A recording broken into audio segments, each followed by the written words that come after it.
Are your cantors or members of your choir in need of training on the basics of their ministry? Could your lectors or extraordinary ministers of Holy Communion use a refresher course? In our next segment, we'll see how board members of the Scranton chapter of the National Association of Pastoral Musicians are willing and ready to provide such a workshop for your parish leadership team. Joining me now to discuss this venture in greater detail, it's a pleasure to welcome David Beloga, who serves us as Diocesan Director for Worship. David, looking at this idea of a workshop for liturgy for our parishes, why are you excited about this program, and what do you think it does offer to our parishes? Well, Dan, it just gives the opportunity for our local chapter of the National Association of Pastoral Musicians, the Scranton chapter, to be involved in the work and the ministry of the diocese, especially the liturgical ministry, with helping shape and form and nurture the spiritual life of participants in liturgical ministry. So, the members of the Executive Council of the Scranton chapter of NPM, look forward to offering workshops in parishes to anyone that's looking to have either an evening of reflection for their extraordinary ministers of communion, lectors or cantors, ministers of hospitality, whatever the parishes may be looking for. We would like to offer opportunity for them to have those opportunities for enrichment and support in their ministry that they may not have otherwise. David, I know you've had the opportunity in recent months to kind of get together with a lot of the musicians from around our diocese to discuss new ideas. Tell me about some of your plans for 2019. Sure, Dan. We'll actually begin with the season of Lent with kind of nurturing the spiritual aspect of our ministry with an evening of reflection that will take place on Tuesday, March 12th at St. Elizabeth Ann Seton Parish in Swarsville. And that will be led by Sister Chris Kohlhofer, who's an IHM sister. And she's offered various days of reflection and evenings of reflection for the Office for Parish Life before. So we're delighted to have her speak specifically to music ministers, anyone involved in the liturgy, about their role in the midst of what sometimes can be even the busyness of the Lenten season. And then in May, given the recent restoration project that was done at the cathedral, we're offering a special evening, an art, music, and architectural tour of the cathedral, and that will be led by Monsignor Rupert, and it'll begin with a reception in the cathedral rectory, followed by a tour offered by Monsignor. So it's an opportunity for really the musicians to kind of come together for a very nice social and get an intimate look of the nature of the renovations at the cathedral and the history behind that wonderful building.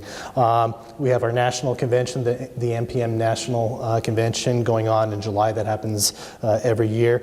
And then in September, we have a workshop on looking at various resources for selecting liturgical music, the music that will suit the needs of your congregation, suit the needs of the liturgy, as well as maybe your particular music ministry, your choir, or cantors.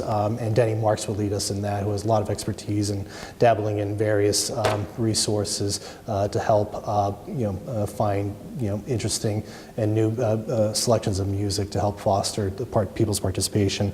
And then in November of next year, I know it's a long time looking out, but I'll be offering a workshop on creating effective worship aids, just programs, worship aids that people can use to help foster their participation in the Mass. And it's more than just putting some words and music on in a booklet, but getting them to really enter into making it more of a kind of a prayer journal or prayer book that they can use to help them enter into worship a little bit more deeply.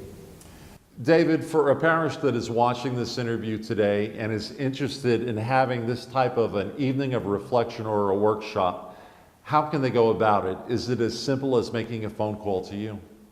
I serve as the program director for our Scranton chapter of NPM, so they can contact me here at the Diocesan Pastoral Center, or probably the easiest way is to visit our local chapter of NPM, the Scranton chapter NPM website, which is scrantonmpm.com. So scrantonmpm.com, and they can go on there, see all the events that we have listed throughout the year, and register for any of those events and find more information about other activities and resources that are available through Scranton NPM.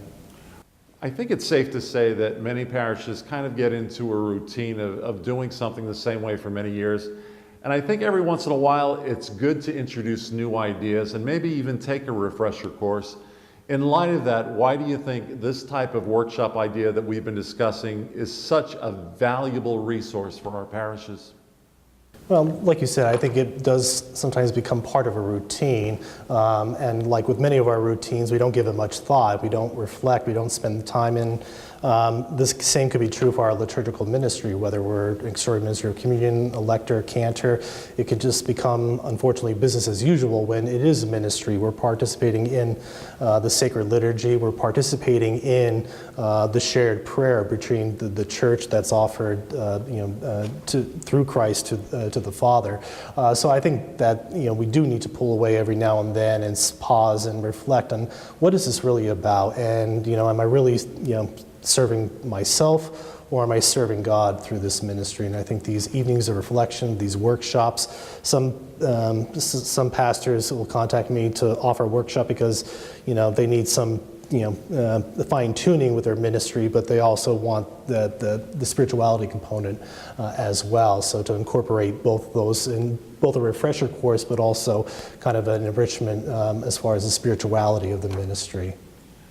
David, whenever I have the opportunity to hear some of the music that is coming out of the Cathedral of St. Peter, when we have a choir comprised of members of all of our parishes, I'm amazed at the amount of talent that we have here in our own diocese. Speaking of that, how blessed are we with the gifts that all of these musicians do bring to the table? Well, Dan, as you said, we are greatly blessed, and that talent, ranges the whole spectrum. As far as musicians that share their talents through music ministry, whether it be as instrumentalist, organist, cantor, choir. I'm always impressed with the young people that are involved in music ministry.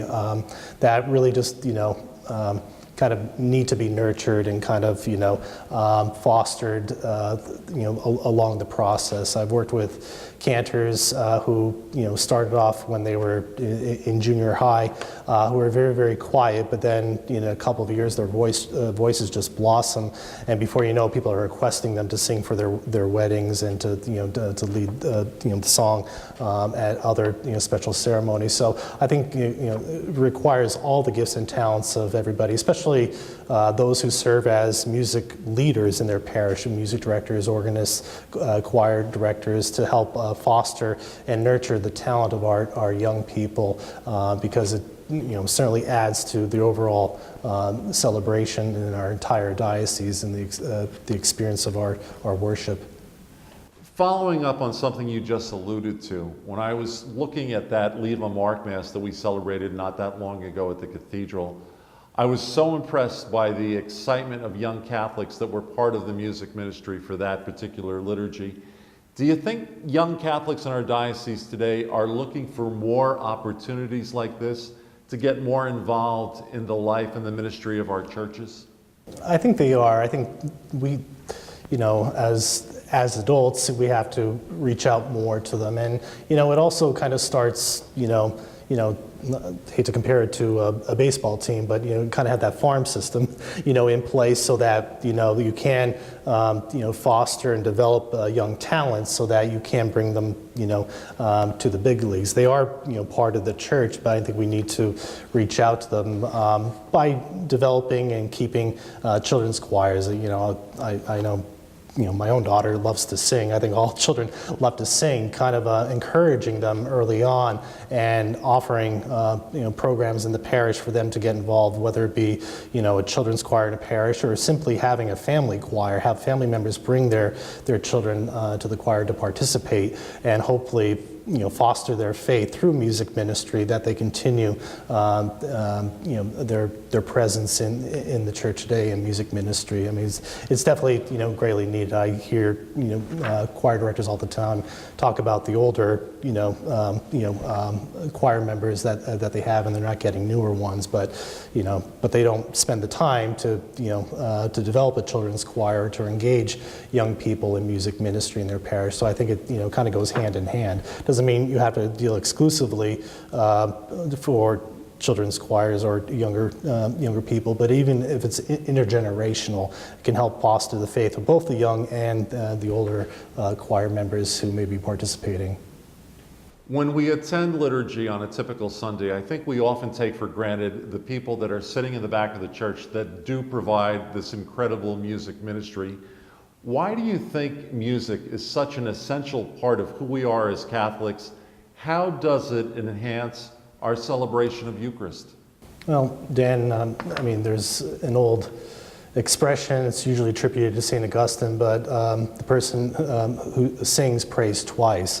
And that, the very act of singing, of lifting our hearts and minds and voices in song, praise to God, is an act that requires more of us. It requires more than just speaking. It requires both the kind of the left and right sides of the brain, the emotional side and the logical, intellectual side, to offer praise and thanks to God. So it requires more of us, and that's what the Church asks for us in our liturgical celebrations, to participate fully, to really be engaged in what's going on in the sacred liturgy. So I think that's why singing really kind of brings together more of the human person to be present in the sacred liturgy, and that's why choirs are so important. Cantors, effective music ministry, music that serves the liturgy, that enhances the liturgy, that encourages and fosters the participation of people to sing along. If I just look at the kind of in the secular world, the places where we all seem to lift our voices in song, whether it's be in a baseball stadium when "God Bless America" is played, or even the national anthem. Certainly, gathering to celebrate someone's birthday, nobody's ashamed to sing there. Everybody wants to sing happy birthday to their loved one, because they care for them, they love them, whether it be a friend or co-worker. They want to share their joy in the anniversary of their day of birth, so they lift their voices in song. And I think when we come together to celebrate Eucharist, we offer our thanks to God. Recently just celebrated Thanksgiving, and it's my favorite liturgy of the year, Thanksgiving, because people who are at Mass on that day want to give thanks, are there to give thanks and praise to God. And the participation is always fantastic at those liturgies, because people who are there want to be there, and they have a reason to be there to give thanks to God, and they show it through their participation, through their singing at Mass.